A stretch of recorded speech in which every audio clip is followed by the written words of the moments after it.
Contents of an internal audit report filed in court yesterday reveal the tenders at the center of the raging row at the IEBC that led to the Friday suspension of CEO Ezra Chiloba.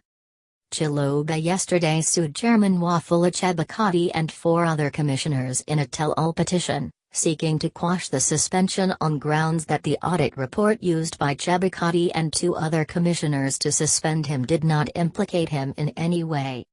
He said it was designed to deprive him of his employment in circumstances in which it appears by way of innuendo, or implication, that he is under investigation, or his conduct the subject of an audit process.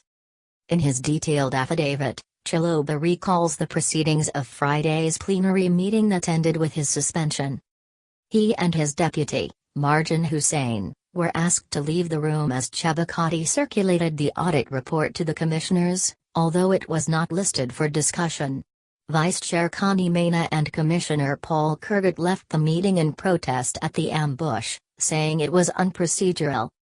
According to the audit report, which considered 5 tenders awarded for the annulled August 8 general election and repeat presidential election on October 26, procurement laws and regulations, as well as plenary decisions in some cases, were violated.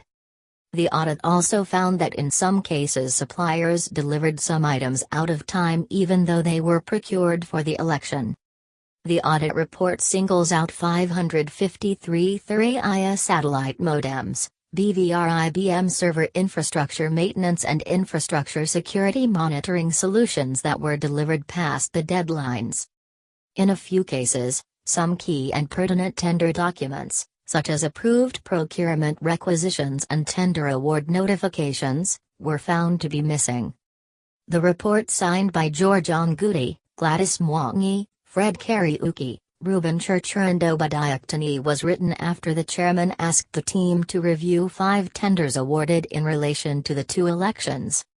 The 5 tenders include one for provision of election technology, support for the fresh presidential election of the KEEMS, supply, delivery, installation and commissioning of the network for results transmission, provision of BVR server infrastructure maintenance and security monitoring solutions, provision of Oracle database and security solutions.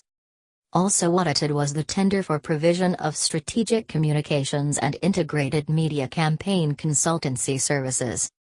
The audit was ordered to establish whether goods were delivered in good time, whether contract prices were dispersed as stipulated in various contracts, and whether the procurement law was followed. It was also to verify if plenary resolutions were adhered to during procurement process. In his petition filed in court yesterday, Chiloba faults his suspension by 3 commissioners, Chairman Chebukati, Maluboya and Abtigulai, on many grounds. First, he says they did not constitute the quorum required under the IEBC Act, which requires 5 members. A decision will only be carried if supported by 4. At Friday's meeting, 6 commissioners were present, only 3 voted for the suspension. 2. Chiloba says the human resources policy of IEBC does not provide for compulsory leave and so the decision has no basis. Chiloba also says his right to be heard was violated. He was never served with the allegations which necessitated his being sent on compulsory leave. To date, I have not been informed of any allegation made against me in the report or elsewhere. Indeed, I was not afforded ample, or reasonable time to peruse and or comprehend the content of the said report before I was asked to leave the meeting. Further, I was not given an opportunity to comment on the report either in writing or orally prior to the impugned decision to send me on compulsory leave, he protests in his petition. The memo suspending him only stated he was being sent on compulsory leave pending audit of all major procurements relating to the 2017 general and fresh presidential elections. Chiloba further says that neither the Commission nor Chebukati notified him in writing, or at all, that the meeting of April 6 would deliberate on matters that would result in adverse actions against him. In any case, he says, the internal audit report, a copy of which he was not given and he had to rely on one passed to his deputy, Marjan, does not contain any adverse findings against him which would justify his being sent on compulsory leave. After he and his deputy who takes the minutes were asked to leave the room, Chiloba says, Chebukati later sent a memo to Marjan asking him to include what he referred to as additional resolutions with the request that he includes them as part of the minutes of the meeting. The additional information related to the resolution to suspend Chiloba, which Vice Chair Maina disassociated herself from. Chiloba details the events leading to the meeting convened by Chebukati before the scheduled date of April 12 because he had to fly Nigeria on April 6. He accuses the chairman of trying to undertake the role reserved for the secretariat, which has caused differences between them. He avers that he has always gone out of his way to even informally discuss with the chairman and any concerned commissioner in an effort to establish a cordial working relationship, but which is not reciprocated. He cites the incidents, including on January 22, when he invited the chairman on an out-of-office meeting to discuss matters pertinent to their working relationship.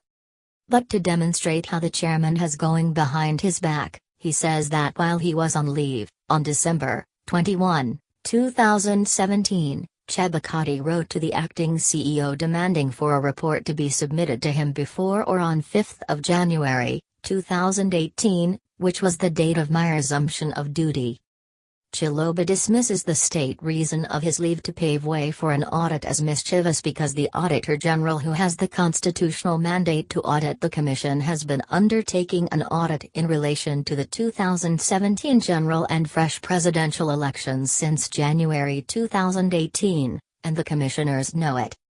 The CEO accused IEBC officers of malfeasance in public office by subjecting him to an illegal removal from employment. He wants the court to stop implementation of decision of the 3 commissioners and order that he be allowed to resume his work. He also seeks an order barring the commissioners or IEBC from victimizing and subjecting him to vendetta, witch hunt, terror, psychological torture, intimidation and vilifying him in a devious scheme to hound him out of employment. Chiloba also wants the court to declare that the 3 commissioners violated the code of conduct of the commission, and he seeks unspecified damages for the suffering to which he has been subjected.